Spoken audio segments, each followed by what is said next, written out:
Terkadang kita merasa tak ada jalan terbuka, tak ada lagi waktu, terlambat sudah.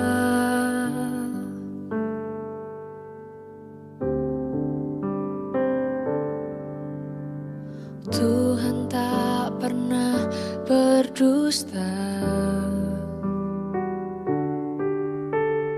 Dia selalu pegang janjinya.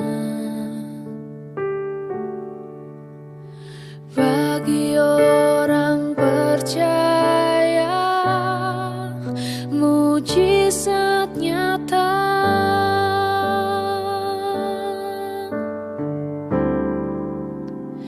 Dia mengerti,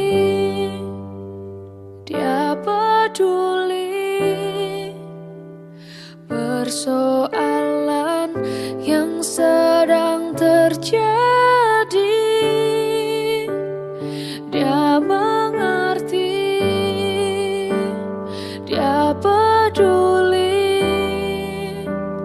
persoalan yang kita alami. Namun satu yang dia minta, agar kita percaya sampai mujizat menjadi nyata. Shalom, menjuah-juah membantah kerina, Bapak Ibu, saudara-saudara yang terkasih di dalam Kristus Yesus. Selamat pagi, bertemu lagi dalam sapaan teduh kita pada pagi hari ini. Sebelum kita mendengar firman Tuhan, mari kita bersatu dalam doa. Kita berdoa. Bapa kami yang bertahta di dalam kerajaan surga, kami bersyukur, berterima kasih untuk setiap kebaikan Tuhan yang sampai saat ini masih boleh kami rasakan. Terima kasih karena sudah jaga, sudah sertai kami dalam tidur dan istirahat kami satu malam hari ini. Terima kasih juga karena sudah bangunkan kami pada pagi hari ini dengan nafas kehidupan yang masih boleh layak kami terima. Bapa di surga, sebelum kami memulai aktivitas kami dalam satu hari ini, kami mau merenungkan firman Tuhan sehingga kami terus belajar kebenaran. Kami juga belajar menjadi orang yang melakukan firman Tuhan sehingga kami semakin hari dikuatkan dan belajar taat pada apa yang Tuhan inginkan.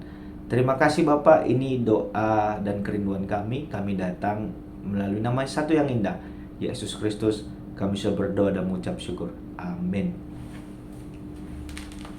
Firman Tuhan pada pagi hari ini yang menyapa kita diambil dari Ibrani pasal yang ke-10 ayat yang ke-24 sampai yang ke-25.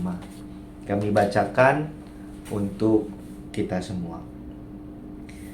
Marilah kita saling memperhatikan supaya kita saling mendorong dalam kasih dan dalam perbuatan baik. Janganlah kita menjauhkan diri dari pertemuan-pertemuan ibadah kita seperti yang dibiasakan oleh beberapa orang. Tetapi marilah kita saling menasihati, terlebih lagi sementara kamu melihat hari Tuhan mendekat. Sedemikian pembacaan firman Tuhan. Bapak Ibu, saudara-saudara yang terkasih di dalam Kristus Yesus, memang kalau kita baca di dalam Alkitab ada banyak sekali memang kontras antara orang yang hidup dalam perjanjian lama, dalam konteks Yahudi, dalam konteks Taurat, kontras dengan orang yang hidup dalam perjanjian baru, yang dimana keutamaannya itu adalah Yesus Kristus. Ya, jadi masa Paulus juga banyak menjelaskan tentang kontras itu. Satu di bawah hukum Taurat, satu di bawah kasih karunia, ya, di bawah anugerah dari Tuhan. Jadi di dalam kekristenan yang kita imani, yang kita aminkan selama ini, bahwa yang menjadi keutamaan di dalam keimanan kita sebagai seorang yang menjadi Kristen adalah keutamaan Yesus di dalam segala hal apapun. Yesus itu menjadi nomor satu dalam hal apapun. Sehingga kalau kita baca dalam konteks Ibrani ini, maka ada hal-hal yang mulai menggeser bahwa Yesus itu bukan menjadi yang utama dalam apa yang diimani sebagai orang Kristen. Contoh yang bisa kita lihat kalau kita analisis dalam konteks Ibrani adalah bahwa ada orang-orang yang berusaha untuk memasukkan paham Yahudi misalnya dalam kepercayaan orang Kristen, sehingga penulis Ibrani menekankan bahwa keutamaan Yesus itu jauh melebihi misalnya itu Nabi Musa misalnya. Karena kalau kita baca pun di dalam pasal yang ketiga, Ibrani pasal yang ketiga, di situ ada dijelaskan bahwa Yesus lebih tinggi dari Musa. Nah, berarti ada yang mengatakan bahwa Musa lebih tinggi daripada Yesus misalnya. Atau dalam pasal yang kedua ada ditulis perikop di sini, Yesus seketika lebih rendah daripada malaikat-malaikat dan sebagainya. Jadi ini yang mau ditekankan penulis dalam kitab Ibrani, bahwa ada satu hal yang harus ditegaskan, bahwa Kristus itu menjadi hal yang utama dalam apapun. Sebenarnya ini pun menjadi sudah renungan bagi kita bersama. Seberapa besar Yesus itu menjadi yang utama dalam kehidupan kita. Ini pun menjadi koreksi ya, menjadi perenungan bersama. Seberapa banyak atau seberapa besar Yesus itu menjadi nomor satu dalam hidup kita selama kita mengaku sebagai orang Kristen. Atau jangan-jangan sebenarnya kita hanya memakai topeng mengatakan kita sebagai orang Kristen, tapi sebenarnya Yesus bukan lagi menjadi nomor satu dalam kehidupan kita. Justru ada banyak hal-hal yang bertentangan yang kita lakukan, yang tidak sesuai dari apa yang diajarkan.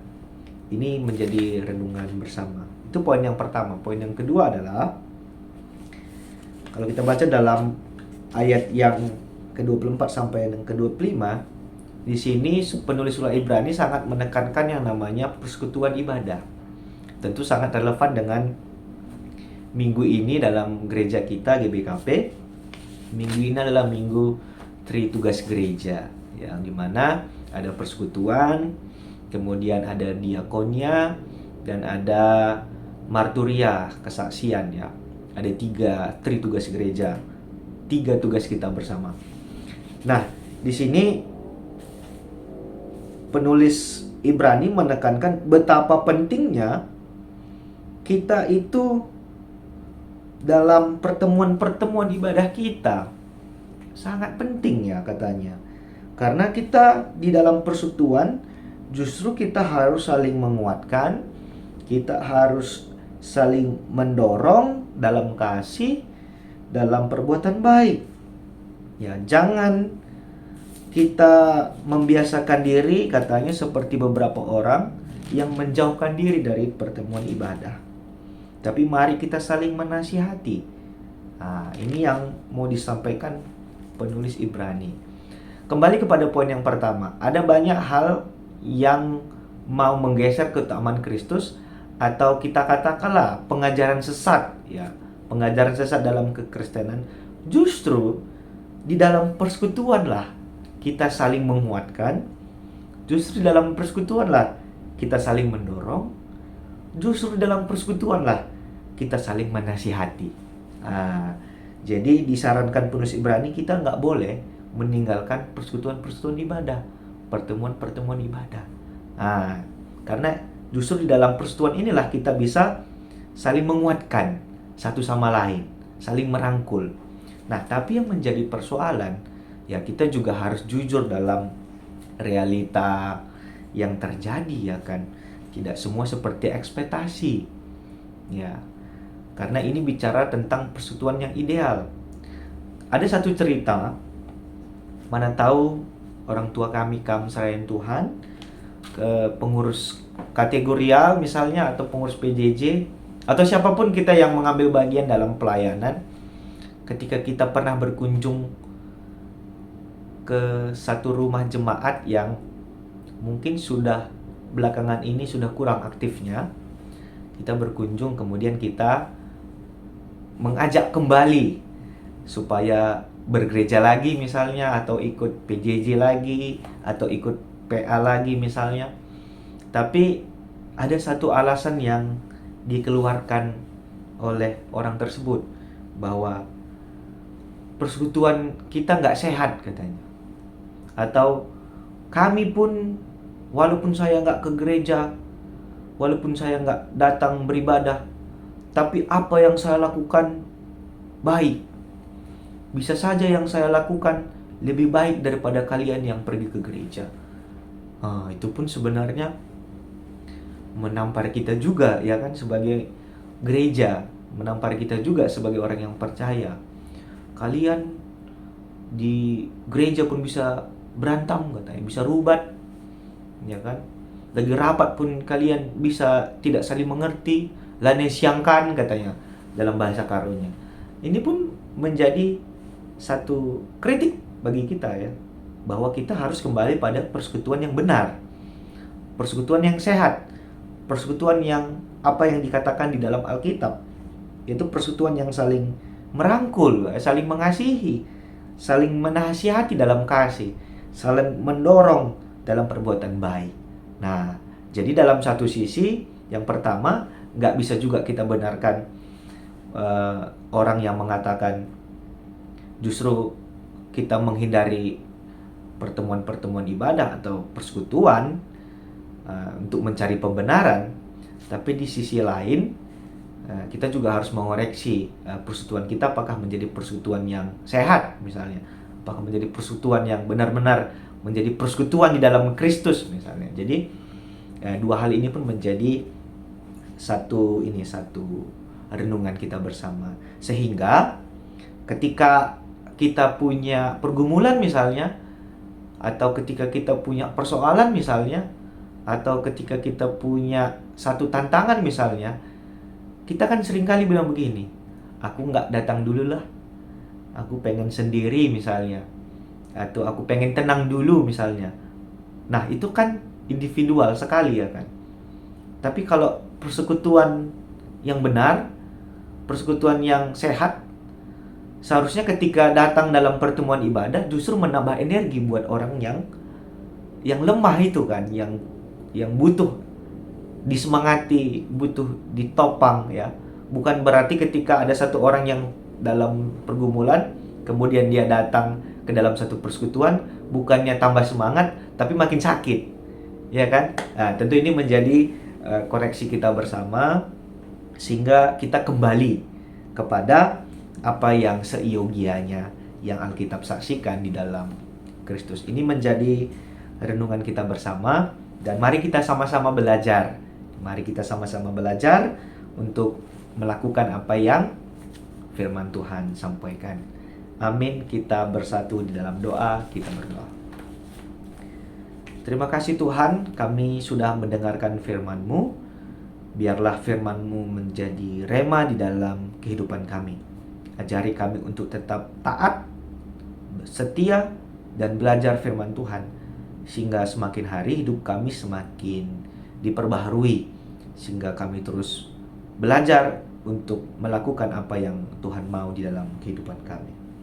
Bapa di surga, kami juga mau serahkan aktivitas kami dalam satu hari ini hanya ke dalam tangan Tuhan saja. Dan kami berdoa secara khusus buat teman-teman kami, saudara-saudara kami, orang tua kami, Srina dan Turang yang ada di GBKP Runggun Palangkaraya, begitu juga yang ada di Pos PI Pangkalan Bun. Kami berdoa buat saudara-saudara kami yang ada di Kalimantan ya Tuhan. Biarlah Engkau yang semakin memberkati GBKP Runggun Palangkaraya dan Pos PI Pangkalan Bun. Setiap orang yang mengambil bagian dalam pelayanan, mulai dari pendeta kami, Serayan Tuhan, Pertua Diaken Emeritus, pengurus kategorial, pengurus PJJ, dan setiap orang-orang yang mengambil bagian dalam pelayanan. Berkatilah kehidupan mereka ya Tuhan. Berikanlah mereka semangat di dalam pelayanan mereka, sehingga mereka tak jemu-jemu. Terlebih juga dalam persekutuan yang baru saja kami bahas dalam firman, menjadi persekutuan yang saling menopang, persekutuan yang saling mendorong dalam kasih, berlomba dalam perbuatan baik. Sehingga ketika ada ajaran-ajaran yang tidak baik atau ajaran-ajaran yang tidak tepat, persekutuan ini menjadi persekutuan yang membentengi pada apa yang menjadi sebuah kebenaran. Bapa di surga, berkati mereka, berkati pelayanan mereka, berkati hidup mereka, pekerjaan mereka.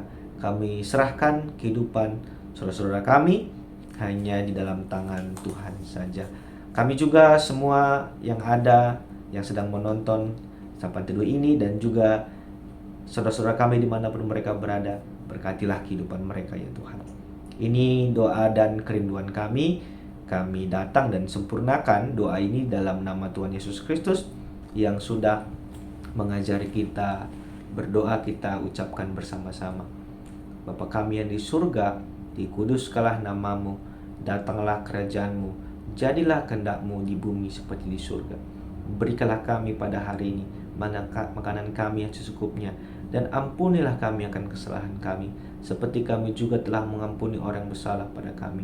Dan janganlah membawa kami ke dalam pencobaan, tetapi lepaskanlah kami daripada yang jahat. Karena Engkaulah yang punya kerajaan dan kuasa dan kemuliaan sampai selama-lamanya. Amin. Shalom, selamat beraktivitas buat kita semua.